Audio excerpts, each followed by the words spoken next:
નિત્યક્રમ 7 વાગ્યાનો છે અને આરતી જે 25 વર્ષ છેલ્લે અમરનાથ મહાદેવ ટ્રસ્ટ આયોજિત આરતી થાય જ છે અને એમાં હું પ્રમુખ તરીકે સેવા આપું છું। આ આરતી જ્યારે મને કહેવામાં આવ્યું કે દર સોમવારે આરતી કરવી છે ત્યારે મેં એમ જ કીધું કે આરતી કરવો બહુ સારી વાત છે। અત્યારે પણ હું ધર્મપ્રેમી જનતાને કહું છું કે ભાઈ તમે પૂજારી પાસે નામ લખાવી દો, 365 દિવસ આરતી કરવાની છૂટ। પણ ધરારથી આરતી, ટ્રસ્ટ વિરુદ્ધ આરતી અને એ રીતે આરતી કરે એ આરતી તો શક્ય નથી। અને આપ જુઓ છો કે તમે જ્યારે મીડિયામાં જે લોકોના તમે નિવેદન લીધા એ તમામ ઉપર તો મેં ફરિયાદ કરેલી છે।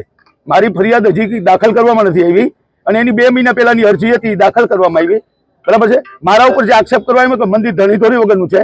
25 વર્ષથી હું મંદિર સંભાળું છું।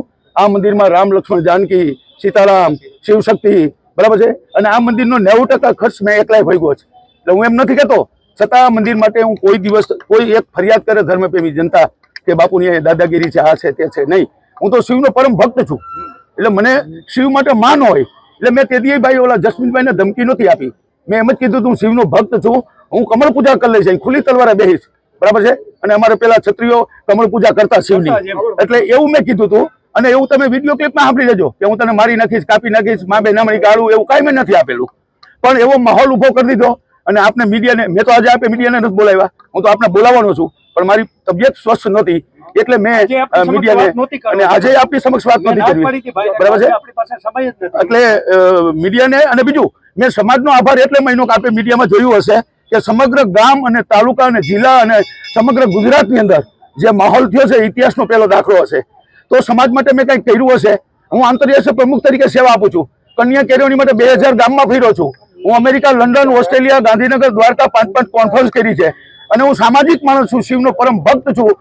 વિવાદ યોગ્ય નથી એટલે મેં આ લોકોને કીધું કે આરતી કરવી હોય તો આપણે સાથે કરીએ અને મેં કીધું આરતી કરવી હોય તો અમરનાથ મંદિર ટ્રસ્ટ સંચાલિત કે આયોજિત આરતી કરો, બરાબર છે। એ લોકોએ અલગ અલગ બેનર માર્યા, મેં બેનર કોઈ ફાડ્યા નથી, આ બેનર અત્યારે પડ્યા। આરતી તો જે થશે નિયમ મુજબ આવી રીતે થશે, 7 વાગે આરતી થશે, બરાબર છે। પ્રસાદનો માહોલ કરીને 10,000 રૂપિયા, 8,000 રૂપિયા, 6,000 રૂપિયાનો પ્રસાદ આપે છે। કોઈ સામાન્ય માણસોને આરતી કરવી હોય તો શું કરવું? એટલે મેં ધર્મપ્રેમી જનતાને તમારા માધ્યમથી કહું છું કે 365 દિવસ આરતી કરો અને જેને પ્રસાદ આપવાનો હોય જે છે તે સિંગ ને રેવડી ને જે કાંઈ આપવું હોય, ફળ ફૂલ, પોલીસનું રક્ષણ એટલામાં કેમ માંગ્યું કે આ માથાભારે માણસો છે, ગમે ત્યારે મારા ઉપર હુમલો કરે। આમાં 2 તો આરોપી છે। આ ધર્મપ્રેમી જનતાના માધ્યમથી અમારે એક શૈલેષ ડાંગર છે ને 2 મહિના પહેલા ભક્તિનગર પોલીસ સ્ટેશનમાં ફરિયાદ થઈ છે છેડતીની। એ અહીંથી જ કારખાને લઈ ગયો ફોલ આવી અને તે જ દિવસે એના ઉપર છેડતી ગઈ। એક જૂના ટ્રસ્ટી છે, એનો પૌત્ર છે, બરાબર। ગોરાણીમાંની ઇજ્જત લૂંટી એનું બ્લાઉઝ ફાડી નાખ્યું, એ પણ માલવીનગર પોલીસ સ્ટેશનમાં ફરિયાદ થયેલી છે। એટલે એવા માણસો આમાં છે। એટલે મેં કીધું કે ભાઈ આવી રીતે તમે આરતી ન કરો, બરાબર છે। મંદિરને માધ્યમ બનાવીને મંદિરને હડપ કરી જવું હોય એવી રીતે તો હું આરતી કરવા માટે એટલે મેં કીધું હતું કે આરતી કરો તો આપણે સાથે મળીને કરીએ, સહિયારી કરીએ અને ધર્મપ્રેમી જનતા કરીએ। તો મારા ઉપર ખોટી ફરિયાદ દાખલ કરાવી, એક ફરિયાદમાં મારી સામે તિબેટમાં બેહાડો, મારા પ્રશ્નનો જવાબ આપી ગયો હતો। ગયા એપ્રિલ મહિનાથી, જો કે હું શરૂઆતથી આપને કહી દઉં એટલે જે વિશેષ ખબર પડે, હું 2001 બાજુની સોસાયટીમાં રહું છું અને હું લગભગ 2001 એટલે 24 વર્ષથી આ મંદિરે આવું છું। મેં વોકિંગ કરવા ગાર્ડનમાં આવી છે સવારે। હું નિવૃત્ત થયા પછી હું અહીંયા જ રહું છું અને મારો રેગ્યુલર ક્રમ છે મંદિરે વોકિંગ કરવું, દર્શન કરવા આવું।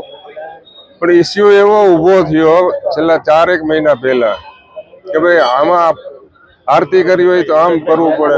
આ તો ભગવાનનું, અમારે કોઈ વિવાદમાં પડવા માંગતો, હું નિવૃત્ત ડીવાયએસપી છું, મને લગભગ બધા આમાંથી ઓળખતા હશે કે હું નોકરીમાં તો કોઈ વિવાદમાં નથી આવ્યો। એટલે હું કોઈ વિવાદમાં, મારો કોઈ અહમ નથી અને હું કઈ એવો મોટો માનતો નથી મારી જાતને, બરોબર।